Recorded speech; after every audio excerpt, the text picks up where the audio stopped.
We're going to kick things off, folks, so thank you very much for joining us. We still have a few people joining us as we kick things off. So good morning, everyone. My name is Lynn Beauregard, and I'm the president of GBC, and I'm pleased to welcome you all to this podcast today. Actually, 25 years ago, the TSC published new guidelines for board governance and administration in the report written by Peter Day called Where Were the Directors? And this report became a catalyst for change and for guiding boards in their practices. In fact, the 1994 Day report was the reason that this very organization came into being. We were called the Canadian Society of Corporate Secretaries, CSCS at the time, and our mission was to provide resources, education, and a voice for those working in the trenches of governance.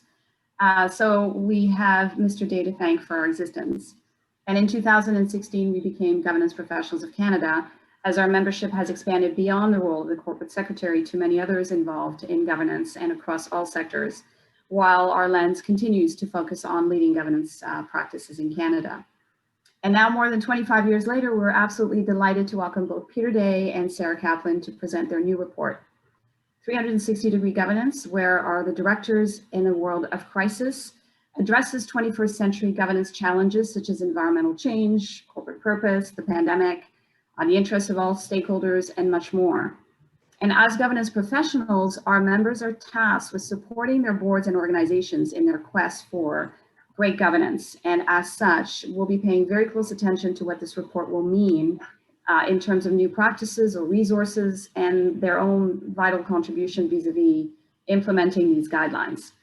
So before we jump in, I'd just like to remind everyone that as participants, you are muted, but we would love to have you engage with our panel and with your questions. So I would ask that you do so in the Q&A box and encourage you to use the chat box for any other comments or dialogues between participant exchanges. So now, I am very pleased to have with us as our moderator for this discussion, Ekta Mendhi, who is Vice President, Technology, Infrastructure and Innovation for CIBC, and who with Peter and Sarah will unpack the 13 guidelines and recommendations of this new report from the lens of the governance professional, and to discuss the impact that these recommendations will have on organizations and their boards in Canada. So without further ado, I'm going to hand things over to you, Ekta. Thank you, Lynn, and good morning, everyone. What should good governance in the 21st century mean? How do organizations retool to implement these standards? And what's the role of governance professionals in this new paradigm? These are some of the topics that our panelists and I will touch on through this conversation. And as Lynn said as well, I welcome questions and comments from the audience through the Q&A window in the Zoom call. With this, it is my privilege to introduce to you our panelists, Peter Day and Sarah Kaplan. Peter has held numerous corporate directorships, was managing director and chairman of Morgan Stanley Canada, and a partner at Osler. He chaired the TSX Committee on Corporate Governance, which established guidelines for the governance of Canadian corporations with the 1994 Day report.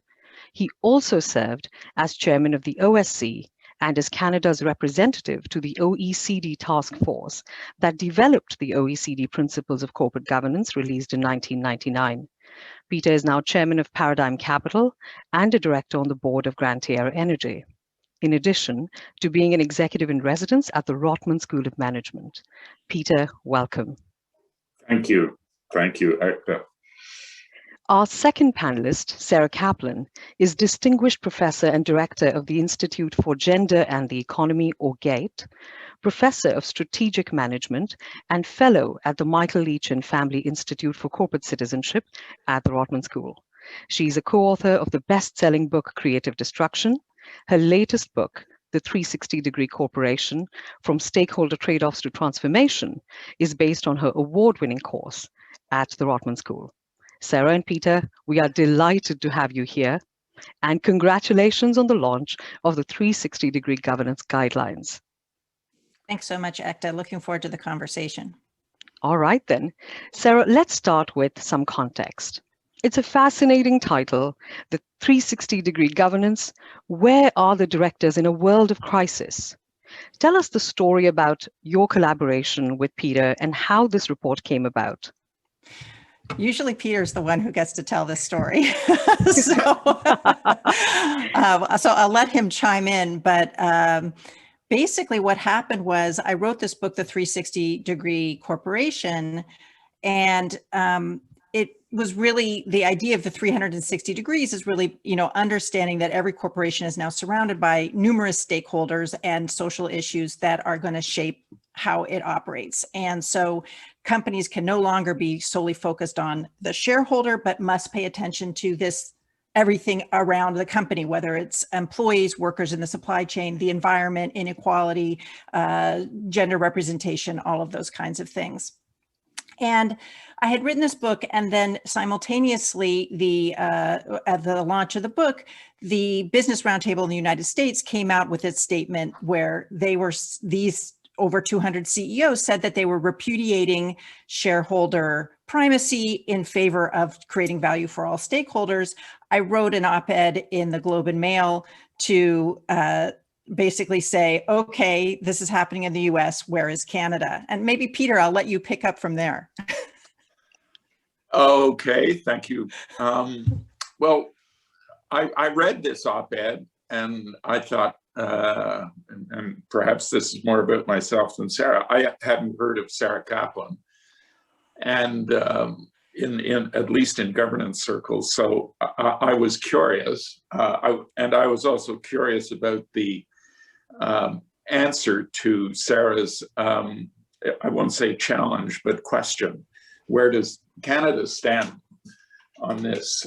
And Sarah's question kind of served it up nicely, because you will remember the 2008 decision of the Supreme Court of Canada, known as the BCE case, where the court said the responsibility of a board is to act in the best interests of the company. And in doing so, it owes no duty to any particular stakeholder. It can take into account, and then the court rhymed off a list of stakeholders whose interests the board could take into account. But the court did not give boards of directors a lot of direction on how to take into account the interests of stakeholders. So anyway, I was able to reflect this in my response to Sarah's op-ed. And then I was sort of curious. I called the then dean of the Rotman School and said, tell me about Sarah Kaplan. And he, of course, was effusive in his, he's currently our central bank chair, Tiff Macklin. He was effusive about Sarah, and he said, you better meet her. So I said, okay. So then I did some diligence, and I thought, this could be interesting. So I connected with Sarah, and I have to confess that I am a member of a club in downtown Toronto where some people would say there are a lot of male, pale, and stale directors. And I think that's unfair. I think there may be a lot of male and pale directors, but not many stale directors. Anyway, I said, Sarah, we need a place to talk, and this is a good place to talk. And would you be comfortable? And she said, absolutely. So Sarah came downtown, and we had I would say, a very constructive discussion. And Sarah, sort of at the end of the lunch, said, Peter, the guidelines that you helped develop 25 years ago are dated. They need to be updated. How about collaborating on a project to update them? And that was an easy request to answer. I was instantly accepted. And so we started, and that was in the fall, I guess, of 2019. And we started exchanging ideas, thinking about format, thinking about what the product would be. we even thought about sponsors, but we talked to the Institute of Corporate Directors. Ultimately, we decided, let's do it without sponsors, or I guess we do have a sponsor in the Lee Chin Institute for Corporate Citizenship, but we didn't have, or didn't seek a sponsor like the TSX, which could, if it liked what we did, take guidelines we generated and apply the comply or explain approach to implementation. Anyway, we decided, let's do it without that kind of a sponsor. We'll have more freedom as to what we say. So we got going on this project, and then the pandemic happened. And I can't think, I mean, the pandemic has been weird, but I can't think of a better way to spend 12 months locked up than exchanging ideas with Professor Sarah Kaplan and coming up with something that we hope will contribute to the improvement of the governance of Canadian corporations. So I yacked on too long, but I love that story. I tell it to myself all the time. It is a beautiful story, Peter. Sarah, Peter said you told him these guidelines were dated. The 1994 guidelines were dated. What made you believe that they were dated? I might not have even been that direct, but he took the message. You know, those guidelines were very focused on some of the core, what we now consider to be core principles of governance, such as separation of the CEO from the chair of the board, independence of directors, and things like that. But now, if you look in the 21st century, you look at, you know, the existential crisis that climate change is posing. You look at the increased attention to inequality in society of all forms. You look at the pressure on companies to exercise greater social responsibility. You look at the fact that investors also care about these issues. Those guidelines that Peter wrote, you know, 25 or so years ago, really don't address any of those issues. And so we needed, and we hope that these guidelines, the 13 guidelines that we propose, we needed to update to kind of build on top of those core kind of governance good practices with the new governance good practices that we think boards will have to deal with, you know, going forward precisely because of the pressure from the outside stakeholders. So, Sarah, your collaboration began before this unprecedented disruption of COVID-19. Yeah. You've just touched on the macro shift over the last 2.5 decades as well. I want to dig deeper into what's transpired over the past year. In your view, I'll start with Sarah and then turn it over to Peter. How drastically has our experience of the last year changed your perception of the role of the board? How much of it could persist even after we come out of the crisis? Well, obviously, the COVID pandemic has been an incredible tragedy in Canada and around the world in terms of lives lost and livelihoods lost.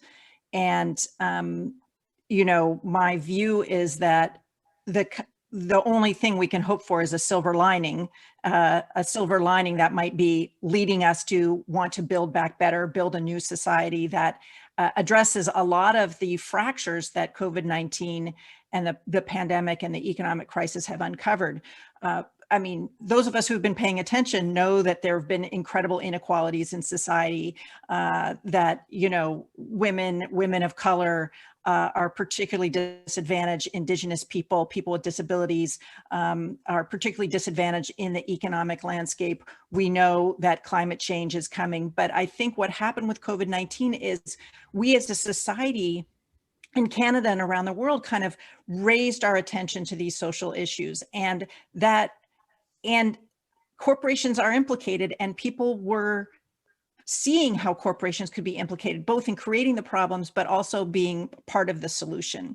And so I think what the pandemic has done has elevated a trend that was already happening, but has elevated that conversation to a level of urgency that we think that boards now really must take on board all of these issues, or they're going to risk being left behind. And as a country, Canada needs to take these on because other countries are moving in this direction, and we want to remain competitive as an economy globally. And so that's what I think the pandemic has done. I don't know if Peter, you have anything to add to that. Well, I like the concept. I think during the last 12 months, the weird 12 months, I think we all as individuals have had an experience as to what it means to be a good citizen, to be a responsible member of the community, to act civilly. And I think this sense has crept into the corporate boardroom. And I believe that boards of directors are now questioning what it means to be a good citizen as a corporation. And I think, as Sarah said, the issues before boards of directors now deal with the environment, deal with social issues. And to be a good citizen, the corporation has to develop a response to these pressures. Some of the pressures will be self-induced. There are many corporations that are puzzling how to respond to these issues. The pressure may also come from the outside, institutional shareholders, stakeholders, and boards have to respond to this.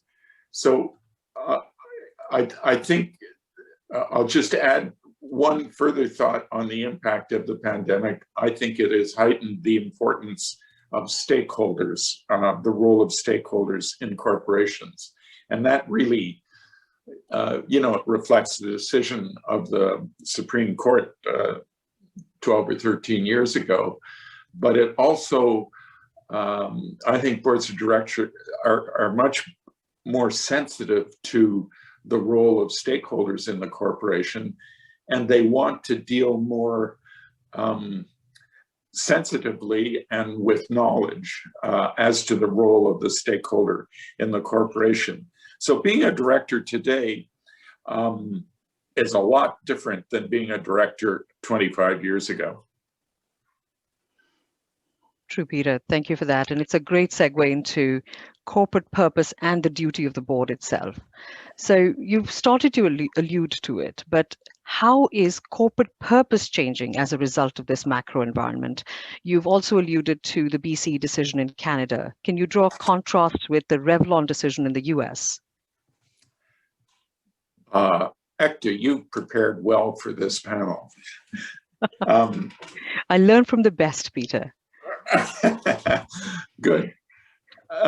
The Revlon decision, as we say in our report, has haunted the boardrooms of Canada for years. And really what it reflected was the Friedman concept that boards exist only to create wealth for shareholders, only to create value for shareholders. And shareholders receiving the value are then free to use their value to address the social issues that we now think corporations have a responsibility to address.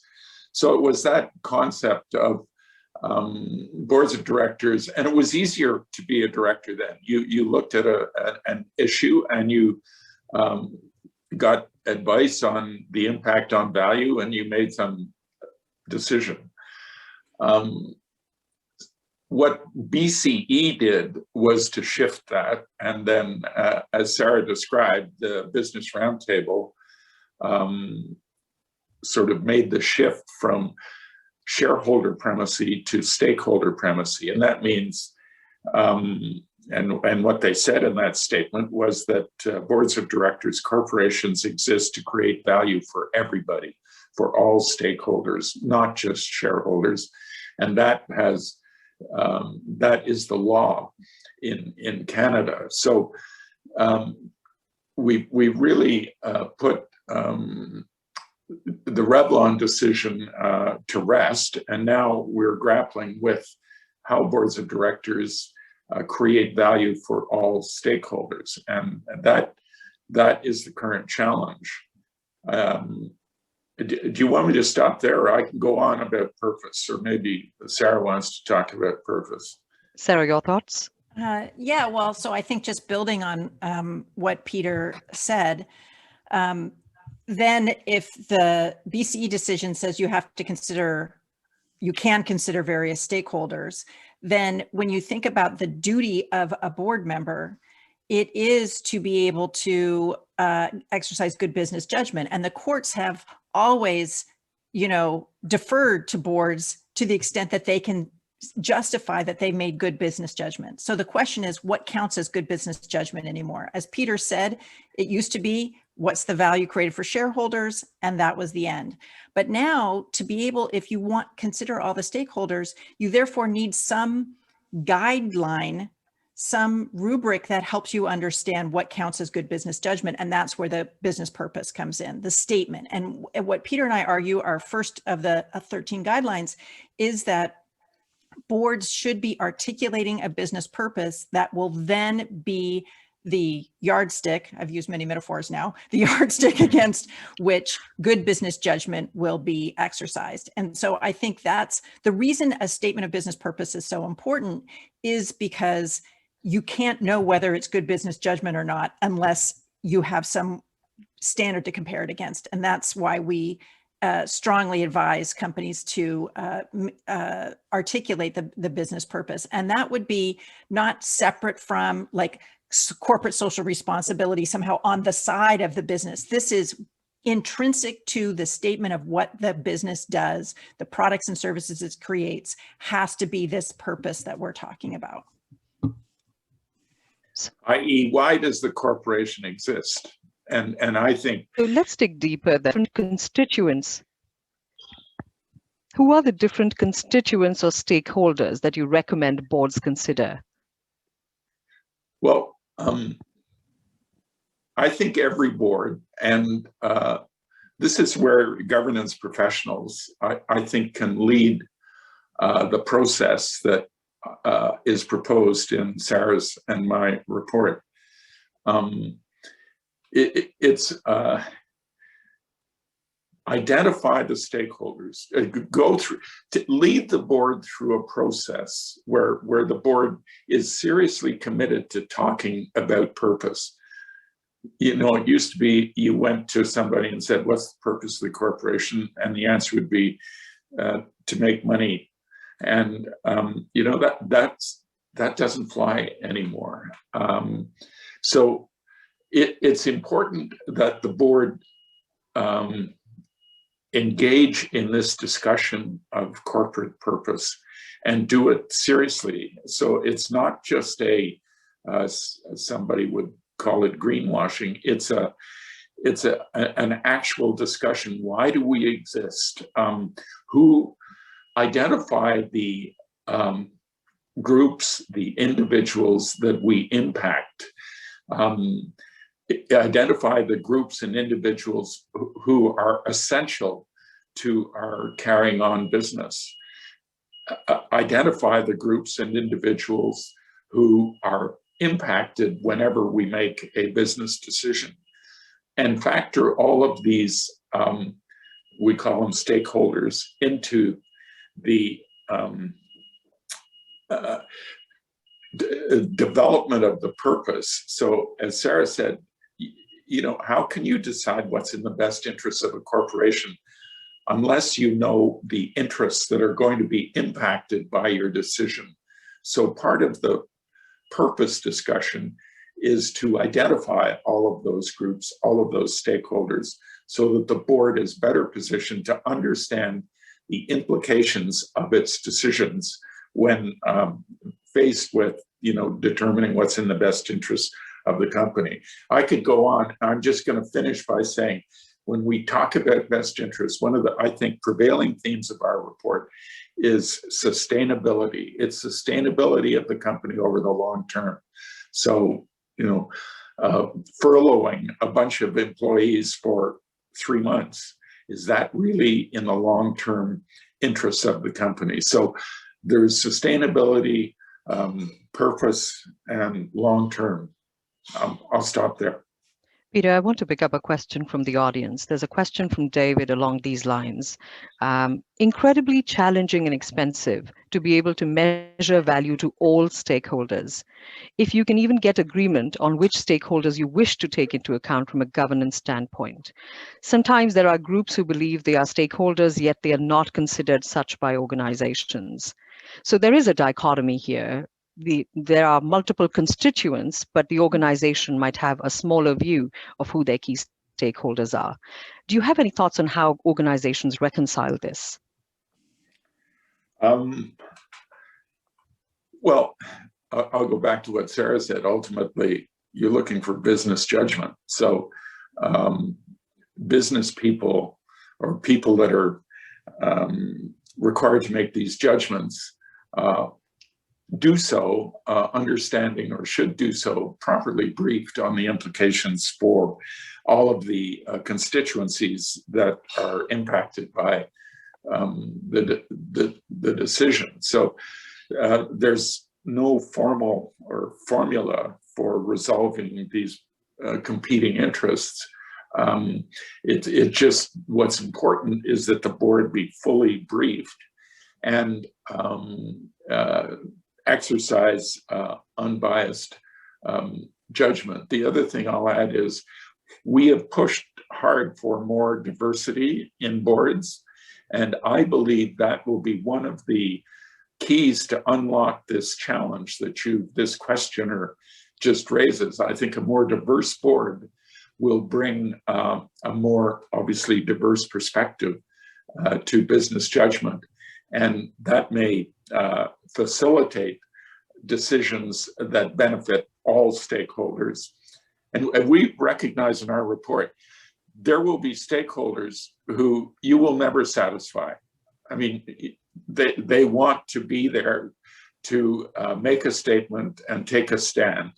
And so not everybody will be happy, but boards have to try, and they have to at the end of the day say, we fairly considered all of the interests of the stakeholders in making this decision. Can Sarah, I build on that? Oh, yes. I was going to build on that. Are you going to lead me into that, Ekta? Perhaps I will.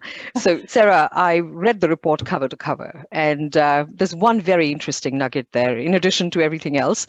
But you recommend a stakeholder committee in the report. Why a separate committee? Well, there was a lot of controversy around that because we should mention that not only did Peter and I just think of ideas on our own, but we read extensively in the academic literature. We read the practitioner literature. We had over 54 members of our advisory board, including you, Ekta. So thank you for your input. And we did get a lot of competing views about that recommendation. But the reason we highlighted the idea that the board should create a stakeholder committee is precisely to build the competencies needed to do the things that David asked in the question and that Peter was talking about. That is, most boards do not currently have the competencies that they need to be able to understand the different stakeholders and the value that's either being created or destroyed by the company related to those stakeholders. And so we believe that given the lack of those competencies right now, I mean, there's been surveys that have gone out that have shown that, you know, when we talk about, sorry, my internet connection's unstable, hopefully I'm coming through. When we talk about the environment, very few board members are seen to have the appropriate level of competency to deal with the environmental crisis that's facing us. So how do we build those capabilities?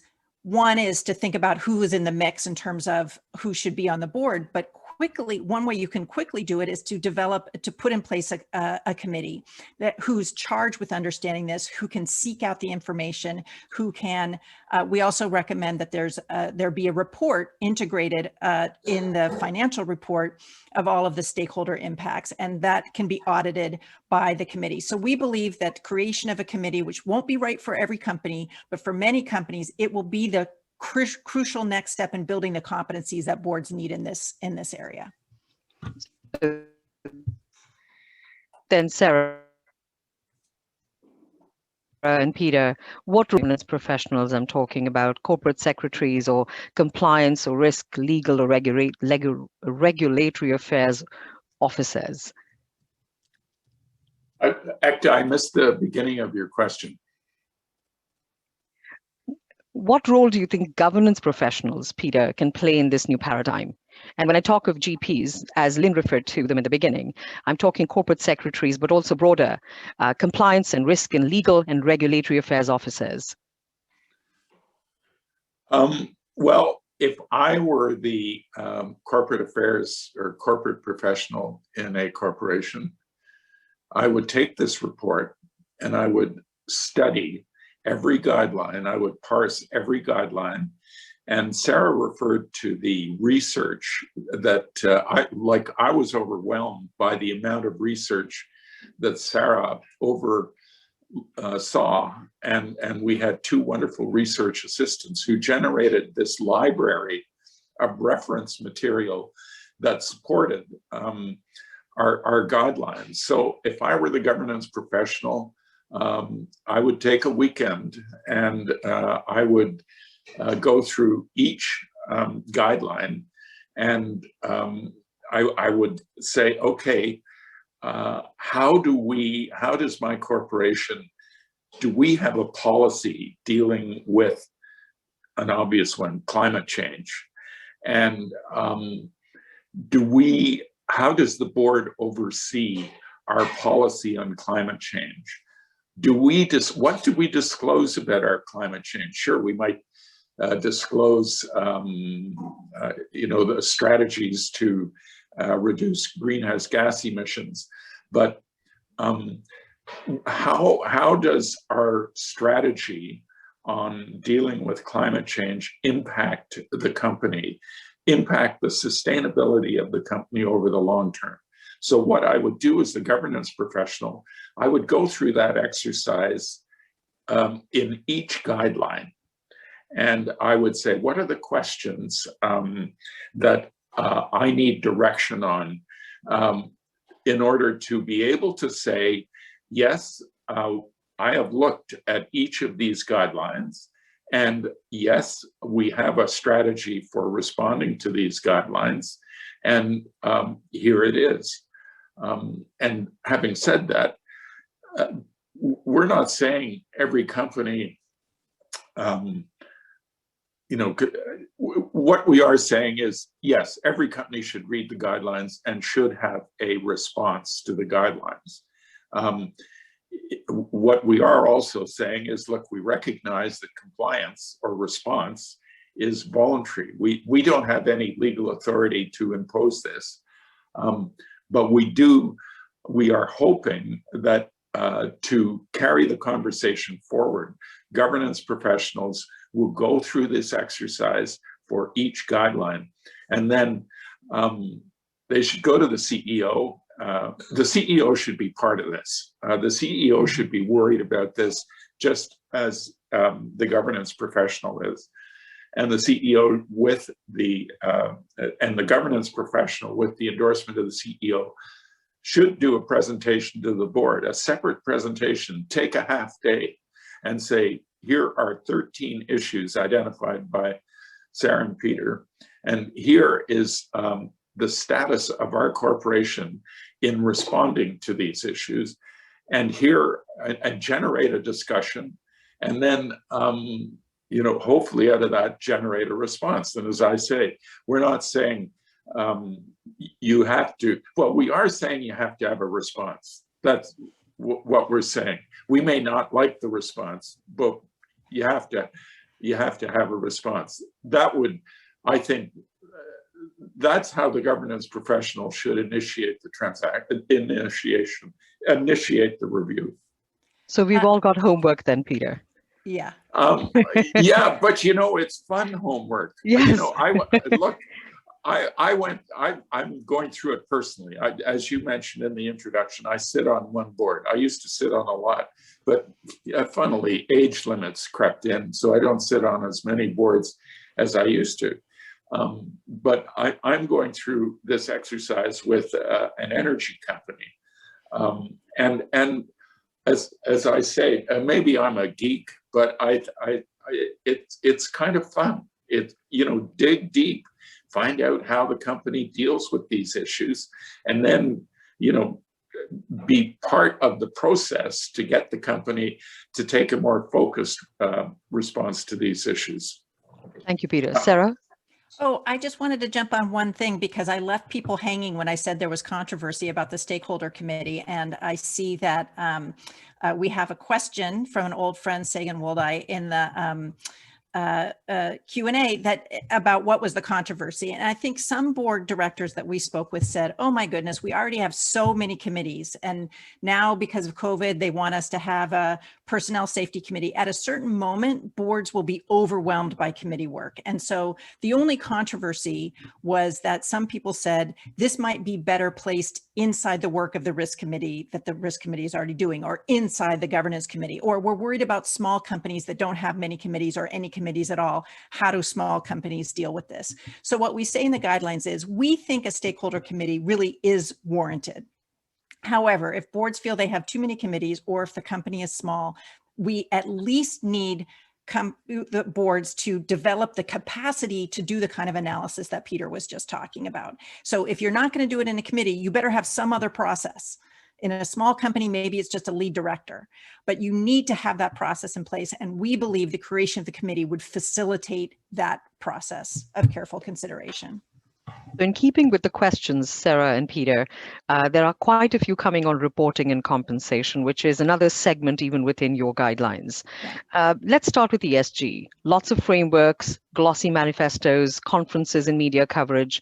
How seriously are boards taking it, and what still needs to change?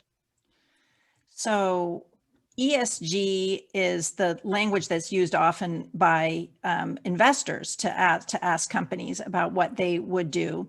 And we know, for example, in comparing the US to Canada, that most large American companies, all the Fortune 500, all file some kind of social responsibility or ESG report. Only slightly more than half in Canada do. And so we are behind in the Canadian just capacity to do the analysis of those kinds of issues. So we recommend that in our guidelines that companies take on board some of the existing metrics. And by the way, there's more acronyms than I even know how to deal with. And we had a whole explanatory paragraph to just say, this is what each of the acronyms stands for. And and then they're all changing and merging. There's all these different standards. SASB, is merging with somebody else to create something else. There's a lot of acronyms out there right now. And those standards for reporting are deeply in flux.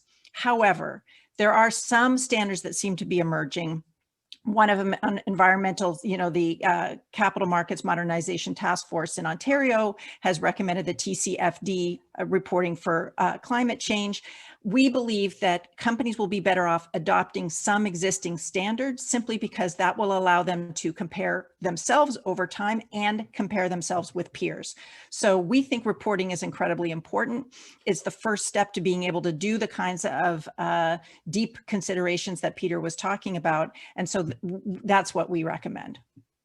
So Sarah, then, how can boards ensure that management compensation is aligned with achieving this purpose and the long-term sustainability of the corporation?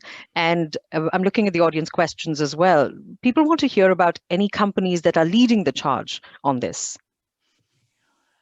Well, what gets measured gets done, and what gets compensated gets done. So if the board does all the things we're talking about and they do not change executive compensation, and executive compensation remains aligned with creation of shareholder value or short-term earnings per share, then you will not see the changes that we need to see in companies, that the society is really demanding of companies. So these measures must be embedded in executive compensation in a clear and measurable way. That is, the executive needs to be able to see how they can make progress, and that their actions could actually, move the needle on these things. I think companies are really experimenting with that right now. I believe we have a very broken system for determining executive compensation, because we have all these compensation consultants who come in, they give you a benchmark. No company wants to pay their CEO less than the average in the benchmark. And so then everyone pays above Peter, average. any thoughts from you? Sorry? Oh, I'm sorry, Sarah. Internet connection problems. Oh, yeah. Sorry. I'm having trouble hearing you. I lost you for a second. And anyway, our executive compensation system really doesn't align with what we're talking about here. So are there any great companies? I can't think of any, but we're starting to see movements. Starbucks now is putting diversity metrics into their executive compensation. You're seeing little bits here and there.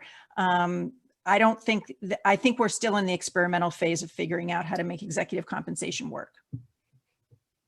I'll just, as usual, I'll support Sarah. It sort of goes back to the concept of purpose and the discussion around purpose. And in the course of that discussion, determining what's important to maintain material stakeholders. And then with that, the corporation has a strategy, and the strategy, the progress on the strategy, so-called social accounting, should be measurable, as opposed to, nice statements of intention. There should be actual metrics developed. And going back to what Sarah was describing as the various social accounting systems, take metrics out of those social accounting systems. And there's not one system that will fit every company, but every company can go through that and identify, if diversity of our workforce is critical, how do we measure that? What are the metrics to measure that? What's the process to measure that? And then obviously, if that's an important objective of the corporation, it can be factored into the compensate how successful the company has been in achieving that objective, and that will impact, multiples in the compensation system. The other thing I'll say is boards themselves, with the help of these social accounting systems, can develop their own standards and should be thinking about what's important to our stakeholders, and be able to articulate standards that are important to the stakeholders of the company, and then measure the development in those standards over time. So every year, the Stakeholder Accounting Committee can be engaged in an exercise, or quarterly. One of the reasons I like the committee is that the concept of dealing with stakeholders won't get lost. There will be, the way boards are organized, quarterly or meetings, that committee should be on the agenda every quarter. And it may not be a long report, but it should be on the agenda. And over time, I think this will heighten the board's sensitivity to, and we're not saying all this because we're trying to be politically correct. Ultimately, Sarah and I, launched in this project because we thought it would be ultimately good for business. So we think in the current environment, in the developing environment, what we are proposing will be good for Canadian business. Can I build on that just a tiny bit? Sarah, absolutely. Yeah, I see a question also from Edward Olson in the chat that is worried about this reporting that we've been talking about becoming a cut and paste exercise, or just something that you do because you have to do it and not something that you actually really use to run your business. So of course, I think that this reporting process, the greatest value of the reporting is the process you go through to do the reporting, where you learn about your business. And that helps you come up with either great strategic opportunities to build the business or uncover risks that you wouldn't have seen before. So yes, it could become cut and paste. I'm doing a detailed analysis now of the Comply or Explain regulation in Ontario for diversity of women on boards of directors. And I have read all of the explanations, and much of it is cut and paste. It's extremely disappointing. So I think that there is a risk, exactly that Edward highlights, that this will become some pro forma exercise. But the whole point, as Peter said, the whole point is this is and should be good for business. And if you're going to do this correctly, you really will be doing it in a way that's intrinsic to your understanding of the business. I did think of one really great example of a social responsibility reporting. I mean, Peter and I recommend integrated reporting. This is a separate report, but Nike does a beautiful job of really going through and often very frankly and very honestly saying where they're making progress and where they aren't making progress. And it's one of the most forthcoming social responsibility reports I've seen, not from a B corporation, a benefit corporation, but from a corporation that trades as a classical corporation. There are some examples out there of companies that seem to be really using the reporting process to drive strategy. And that's what we're hoping for. Thank you, Sarah. I want to pick up board composition. It's an extension of what you've been talking about. It seems to be taking us terribly long to build better boards. And by better in this case, I mean more diverse, balanced, and inclusive. So let's start with board renewal and recruitment. What are your recommendations, and what practical tools could boards adopt? Sarah, could we start with you? Sure. So yes, and Ekta, you know well the fact that we have not made progress on diversity on boards of any form, because you've been running the Canadian Coalition for Gender and Good Governance. I think I got it right. Close enough. Which has put out a wonderful toolkit for boards to use to increase their diversity. And even despite 4 or 5 years now of Comply or Explain, we still have many boards that still have no women, or many boards that have only 1 or only 2 women. We really should have 50-50. We're not even close. And then when we start to think about the other intersecting identities, when we talk about race, disability, LGBTQ identity, indigeneity, we are nowhere. I think there are, of publicly traded companies in Canada, there are 6 or 7 Indigenous directors across the entire country. I mean, this is just deeply unacceptable in an era of truth and reconciliation, in a country where many of the operations of our large companies are, directly impact. So we don't have the right representation yet. We recommend that one of the processes for getting better representation and also better skills to deal with these 21st century issues, whether it's inequality or environment or other things, is a much more rigorous process for board renewal. And what that means is, in our recommendations, term limits and a rigorous annual review process that is not just we're going to pretend that we did the annual review. It's very hard in the current Canadian context because we're so interlocked. It's a small country. Everyone knows each other. It's hard to do a rigorous board review, but we really think that that's necessary. So that's what we recommend. And then that should open up the space for people with the skills that boards are going to need, given the challenges that we lay out.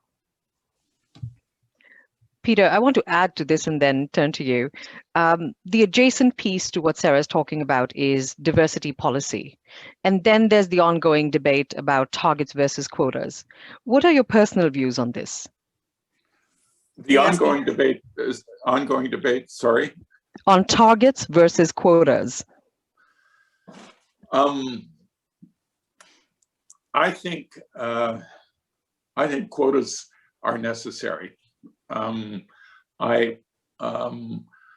Sarah has done the research in this area, and she's quoted the statistics about, and I'll just focus on women on boards. I remember I have 3 daughters, and I remember, I don't know, a number of years ago discussing this, and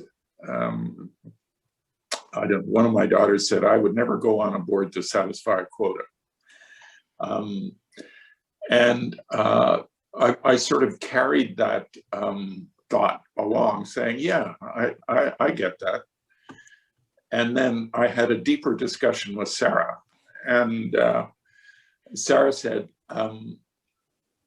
people that reject quotas believe that quotas will weaken boards, that to satisfy quotas, you're going to have to go out and, you know, pull in people off the street just to satisfy a quota.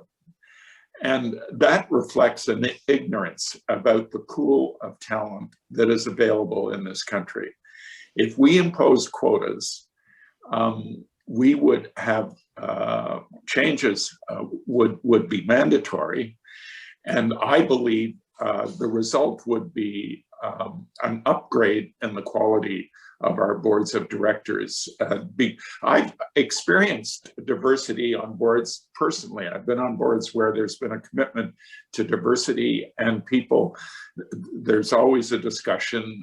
There's the view that quotas will weaken boards, and then there's the view that, look, let's jump into it and then recruit a person that qualifies as diverse. And my experience 100% is that it has elevated the quality of governance and discussion in the board. So that's how I feel now. And that daughter now agrees with me. And we have Sarah to thank in great part. Yes. Well, I mean, the research shows, and I'll actually put in the chat some research on quotas that basically shows that they usually, as Peter said, do elevate quality, because what it does is it forces organizations to search for people beyond their normal networks, beyond their normal model of who should be included, and brings in highly qualified people. And it actually then sorts out some of the maybe more mediocre people who, because of just historical privilege and networks that they've been in, have gotten into these positions. So in fact, you get higher quality because you get this many different lived experiences, many very qualified people, and you actually get rid of people who were there just because they looked the part. And that's what the research shows. And I'll put in the chat a link to a great summary of the research that we've done. So there's a question from Munib Ansari along the same lines. Likely, most board directors today have spent their careers steeped in the shareholder primacy ethos. So do boards need to get younger to implement these new approaches? Peter, Sarah, any thoughts there? Well, I keep telling the board I'm on that I contribute to diversity because of my age, but they don't. Yes, diversity, comes in many shapes, and there's no question that in discussions with, you look at many of the successful entrepreneurs in this country are young and diverse, and I think a lot of them sitting on another board of directors is something they don't want to do. They don't have the time to do, but there are people out there that we would characterize as young. I'm involved in this in a piece of litigation that involves term limits for directors, and one of the arguments is that the board was incapable of determining the best interest because the directors had been on the board too long. They'd lost their independence, and therefore their judgment was compromised. And I started thinking to myself, and this is my personal experience, the argument is if you're on the board too long, you're enjoying it. You don't want to get off. You like the social component, you like the business, the business, you like the compensation. And so the thought is you want to extend your term so that you can continue to enjoy the relationships of the company.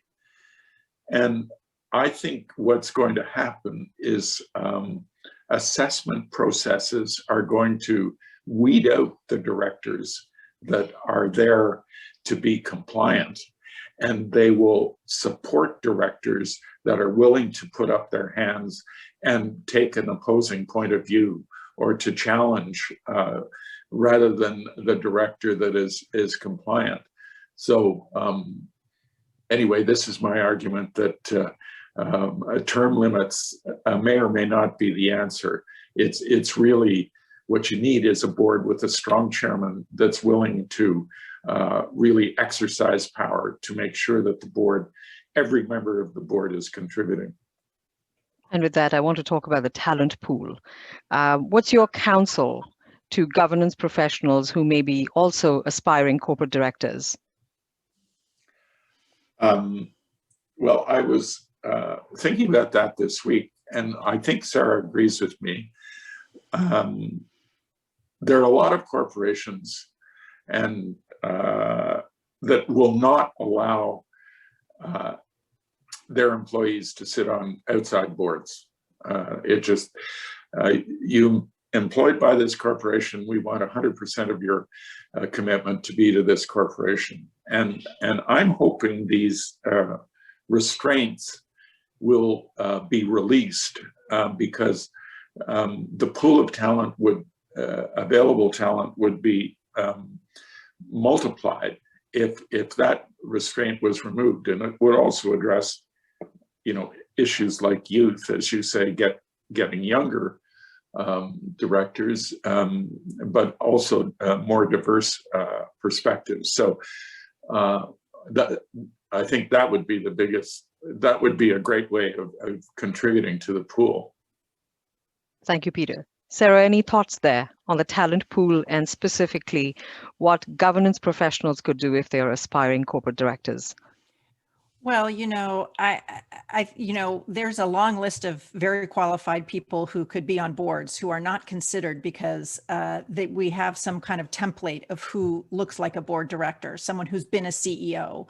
Well, yes. If only 4% of Canadian companies have women CEOs, then, and your criterion is that person has to have been a CEO, you're basically ruling out incredible talent across the country. And so I think people who want to be on board should put their hand up and should make sure that they, that their networks know that they're interested in this.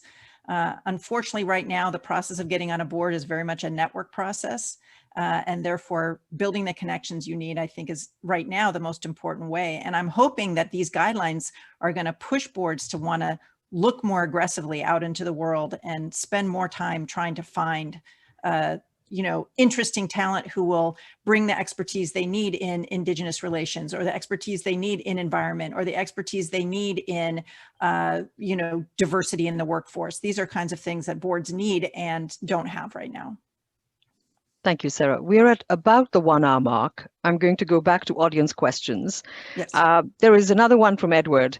Will quotas drive the right culture behavior or result in organizations looking to set a target to say, we got there?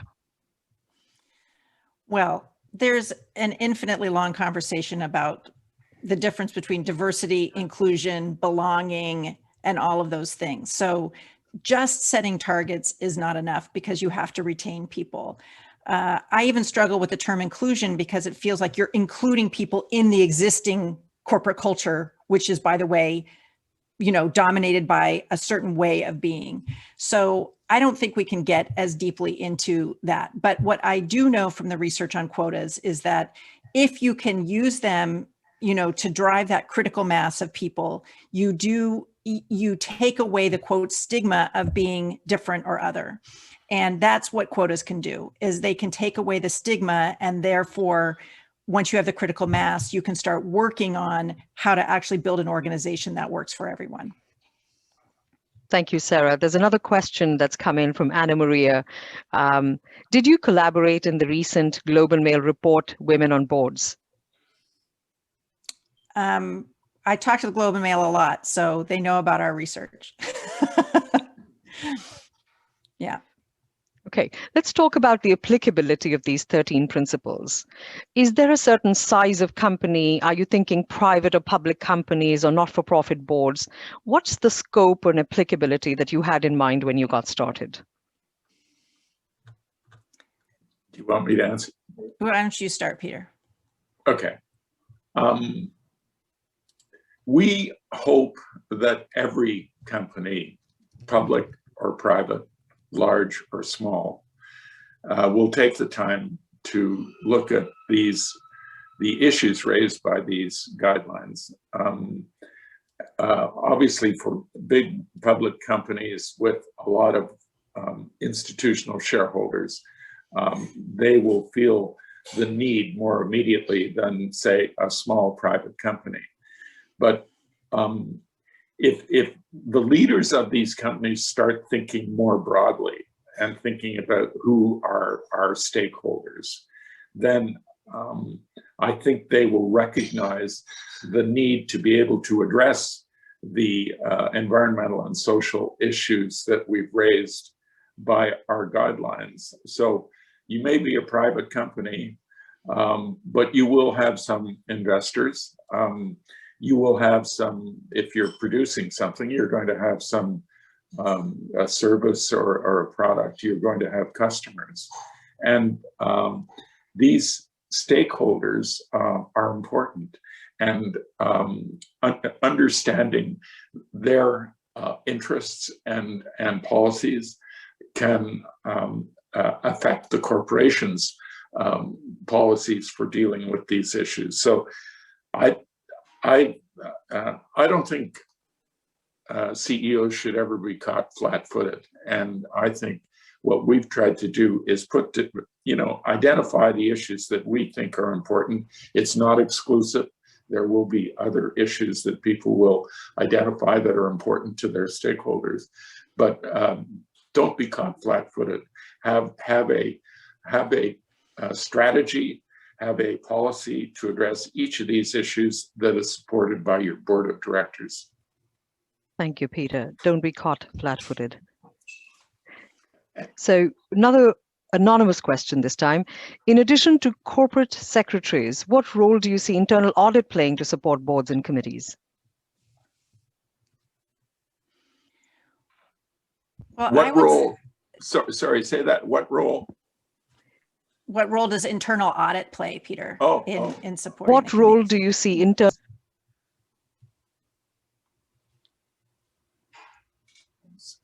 audit? Yeah. So what I would say is internal one of the audit. reasons. Yeah.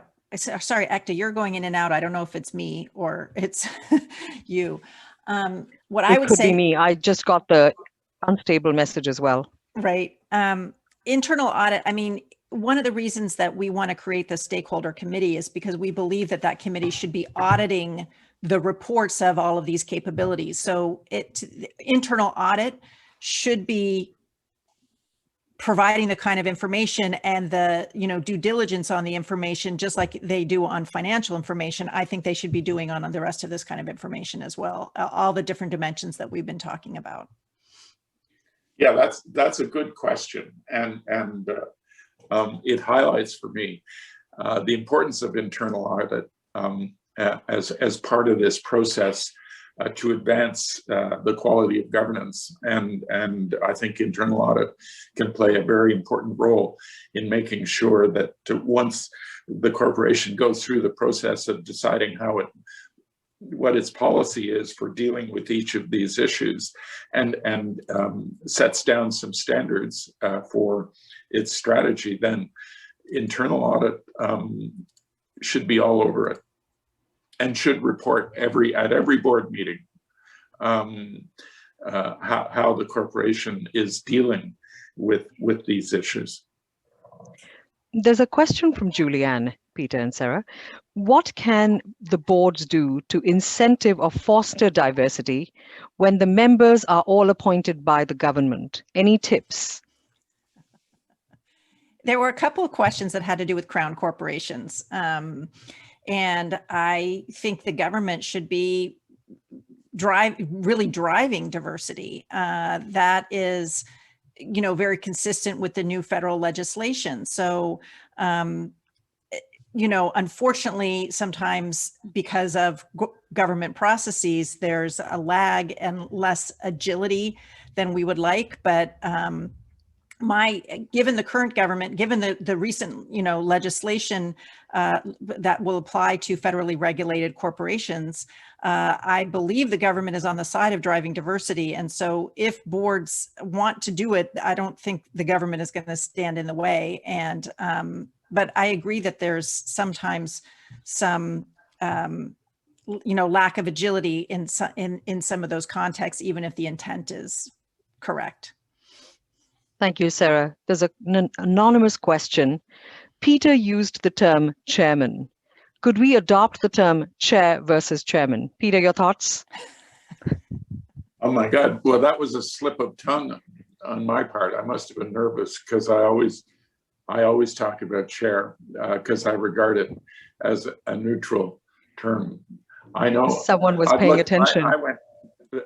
I go back to the era where we used Sony Walkman, and then we changed it to be a Sony person, and then fortunately the technology changed. So thank you for catching me up on that. Thank you, Peter. Another anonymous question. Can you give advice on how to ask volunteer board members on non-profit boards to step down to allow room for diversity? We are still on the board renewal theme here. Okay, I am fascinated by not-for-profit organizations and their governance because, as we know, the boards of these organizations often include people who are significant donors to the organization, but are not qualified really to act as directors of the organization. So I think there has to be an understanding in these organizations that boards have to be boards, real boards, and often the way to deal with people that want to make a contribution to the organization and want some recognition, which is usually offered through board membership, is to set up an advisory board, and the person that wants to have some recognition can be a member of the advisory board, and indeed the person may have the capacity to provide advice, but may not have the capacity to be a director. Thank you, Peter. There is another question about the applicability of the principles. Is there an industry or a sectoral variance that you expect to see in how these principles will be adopted in the near future? Are there certain industries or sectors that may find it more challenging to adopt these principles? Well, obviously, there's going to be differences by sector. And, if we think about the intense crisis we face in terms of climate change, of course, every industry is implicated in climate change because everything that every business does creates, greenhouse gases.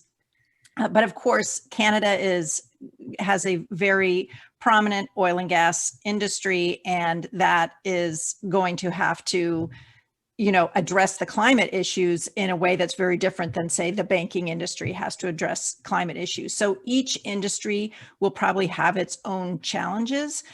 We also note, for example, that the mining, in the analysis that I've done, that the mining sector is the one that struggles the most with diversity on their boards. So I think different sectors are going to have further to go to make the improvements that we are talking about.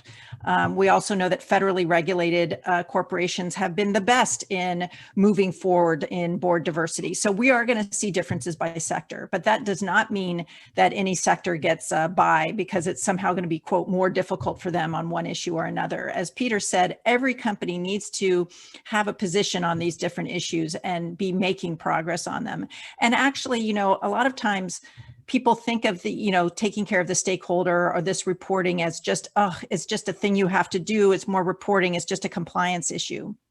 But I think the frame that Peter and I want to bring to this, and the frame that I brought to all of the work that I've done looking at stakeholders, is an innovation frame, which is there are tremendous innovation opportunities available if you actually spend time thinking about, you know, your impact on the climate change, your impact on the workers in the supply chain, your impact on inequality in society, your impact on different diverse communities in Canada.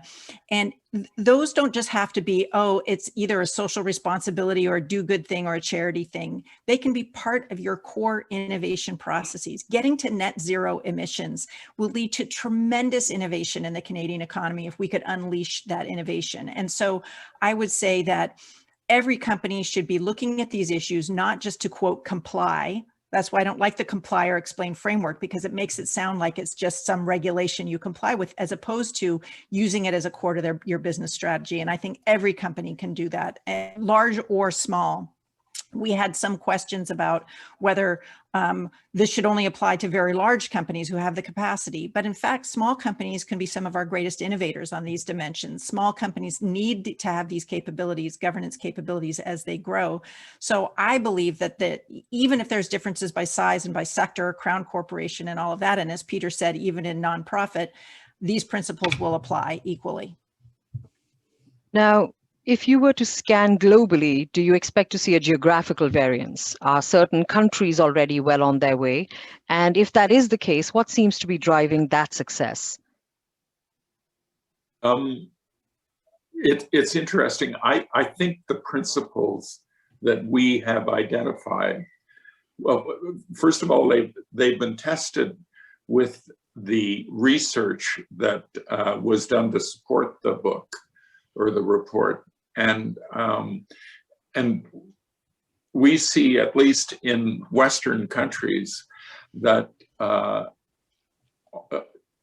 governance systems in all of these countries are addressing the same issues. They may address them in a different way, but you know, a great example is the King Report out of South Africa, which is a wonderful resource. And the King Report deals with all of these issues. There are differences in the way various jurisdictions will deal with these issues. But I would say, by and large, in the West, the response to these issues will be comparable. I look back in my experience 25 years ago in the governance exercise, and the biggest difference between Canada and the United States, even though our markets and culture are very close, was the very simple issue of the separation of the board chair from the CEO. And that was maybe the most important thing we achieved in Canada, because very quickly, anybody that held both the board and the CEO position was separated. But we recognize that the United States is different. And I think the focus on board independence and separating the chair and the CEO happened very quickly in Canada. I think it's still a work in process in the United States. I look at what the Business Roundtable said, and Sarah will correct me if I'm wrong, but I think there was like 200 CEOs signed on for this statement that value should be created for all stakeholders. But the number of boards that have engaged in deciding how corporations should create value for all stakeholders is just a handful in the United States. So I don't know how quickly our closest neighbor and integrated partner will move on in this area. And frankly, I don't know how quickly Canada is going to move. I'm optimistic. I think our culture is a culture of inclusion. I think diversity is an important part of the Canadian culture. And so I'm optimistic that change will occur at a meaningful pace in Canada. Our closest neighbor, I'm not sure. Our closest, one of the things Sarah and I tried to brought to this project was some diversity. And I said to Sarah, okay, we're diverse by gender, we're diverse by nationality. Sarah, at the time I met her, was an American. She's now also a Canadian. And we're diverse by age. And so, but I think, anyway, Sarah, what do you think will happen in the US versus Canada in terms of pace of change? Well, I think that there's going to be, with the attention from the investors, the thing that will drive things in the United States will be the investors. That many of the large investors, we're talking about Vanguard, we're talking about, Larry Fink at BlackRock, they are demanding that the companies that they own respond to these social challenges. And so even if you were still completely focused on the shareholder, as some companies will be, the pressure by, these major companies that control, $1 trillion of assets or more and own many large chunks of companies, that's going to drive change in the US context, because the US, they will pay very close attention to this investor stewardship, as we're calling it. So I think that is going to drive very rapid change in the United States. I think Canada will be slower because Canada, and I say this as a newly minted Canadian, myself, is a little bit more socially conservative in the small C way, more incremental change, step by step. I think that that things will move faster in the United States, but I'm very hopeful that things will move better in the Canadian context because of exactly the principles that Peter is describing. It's a different set of values, one that I'm proud to share as a Canadian, that should drive a better implementation of these ideas, if perhaps more slowly. Thank you, Sarah. We are at the tail end of our discussion. I want to take a few more audience questions, and we'll turn it back to Lynn after that. One interesting question, we've touched on it only a little bit. How do you feel about employee representation on boards? So that's I think that's a bad idea. Yeah. Boards of directors are not like parliaments where people are on the board to represent certain constituencies. Boards of directors are, when a person joins a board, their mandate is to do what's in the best interests of the company and not in the best interests of some constituency. That's not to say that employees are not qualified to be on boards. Employees can be well qualified to sit on a board, but I think the thrust of the question was that having employees on the board to represent the interests of employees. And as I said, I disagree with that concept.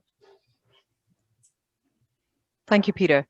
The last question we will take is anonymous question. Given the focus on the stakeholder primacy model, communications leaders ought to be poised to play a larger role on boards, since the basic philosophy on which communications professionals operate is to build relationships with stakeholders in an effort to understand and address their perceptions and realities of the company. Do you agree or disagree? I would have put that paragraph in our report. I like it. Yeah. I mean, I think that all sorts of different skills are needed than the ones that we historically would consider for boards of directors. So yes, boards should have tremendous responsibilities when it comes to communications. Boards make important human resource decisions, and yet we very rarely see someone coming out of the human resource professional line of talent entering into corporate boards. So I think that this conversation that we're having about the need to consider stakeholders means that we actually need a different set of skills on boards. And when you look at a typical skills matrix of a board, they have things like international experience, functional experience, experience managing people, but very rarely is there something that says experience seeking out stakeholder points of view, or experience with environmental issues or climate change issues. So I think every board, an implication of this report is that every board needs to go back to their skills matrix and actually think through if we're going to do this, what are the skills that we really need? And clearly communications would be one of them. Thank you, Sarah. I'm scanning through the audience questions. There is a recurring theme, so I want to pick it up before we conclude. How do we prevent greenwashing or stakeholder washing, which would only undermine credibility of this approach? Are more or better disclosures an answer? How do we separate the substance from the noise? I'll jump in with one thought that hasn't been tabled yet. In Canada, we have the oppression remedy. And the oppression remedy has been used exclusively by shareholders. If you're familiar with it, it's the board of directors not acting in the best interests of the company and not dealing with shareholders fairly. And that's the basis of an oppression remedy. But the remedy is available for a so-called, quote, applicant, unquote. And the applicant can include any stakeholder. And the stakeholder has to go to the court and demonstrate to the court that it has a legitimate interest in the corporation. And then the court can say, you qualify to bring an oppression action. So I think just one thought on this question is that boards' understanding of the power of stakeholders hopefully will be increased in the course of their process to address the 13 topics that Sarah and I have raised. I mean, I think this problem of purpose washing, stakeholder washing, greenwashing, pink washing, whatever you say, it's always there because companies feel like they want to put on a good face. The challenge is that in the current social media world, where there are lots and lots and lots of ways for any stakeholder to start getting heard beyond, I mean, oppression remedy is there, right? But social media has become the quick and dirty, path towards an oppression remedy, in the sense that you can really risk reputational harm if you say one thing and then don't actually do it. And this is happening to a number of companies in the United States, CEOs who signed the Business Roundtable statement. And then when COVID hit, they were then laying people off and, or still paying dividends or buying shares back or things like that. And many companies had to reverse decisions that they made. Many boards had to reverse decisions that they made, United Airlines being one, because of the pressure that they got immediately from social media. So I think we have not only the legal pathway, which I think is extremely important and very useful. And I think the courts will more and more, the legal experts we spoke with said the courts are more and more going to be likely to grant leave to these applicants that Peter described. But I think companies that are just doing it as a PR move are not going to get very far, because there's plenty of people out there who are going to see the difference, feel the difference, uncover the difference, and make it known. So again, I think it's a hugely wasted opportunity if companies spend their time doing the PR, hiring communications firms to do the PR on this, rather than spending the energy trying to figure out what innovations would be possible if we actually wanted to get to net zero, or how would our leadership team be better if we actually had, diverse representation in the leadership team. The energy should go there on how to build the business using these principles. The energy shouldn't be going to the PR and the pro forma reporting, in my view. Hear, hear. Thank you very much, both of you. Any concluding thoughts? Concluding thoughts, I just revert to the theme of our exercise, and that is long-term thinking, long-term strategies that address the sustainability of the business through the long term. And I think one of the impacts of the pandemic is for corporations, not all corporations, but many corporations, to realize how fragile they are in the face of a global dislocation. And I'm hoping that that will induce a frame of mind that looks at sustainability over the long term. I will add, if Peter's theme is long-term, my theme will be innovation, which is this whole process that we're describing can lead to better businesses that manage their risk better, that create new business opportunities, that create new job opportunities, that create greater prosperity for Canada. And so if these guidelines are understood as an annoying hammer, as opposed to a useful, tool that to build more innovative companies, then we will have gone wrong, because what we really want to do is to help companies be more innovative and build for a prosperous and more egalitarian and thriving Canada. And that was the purpose of the guidelines.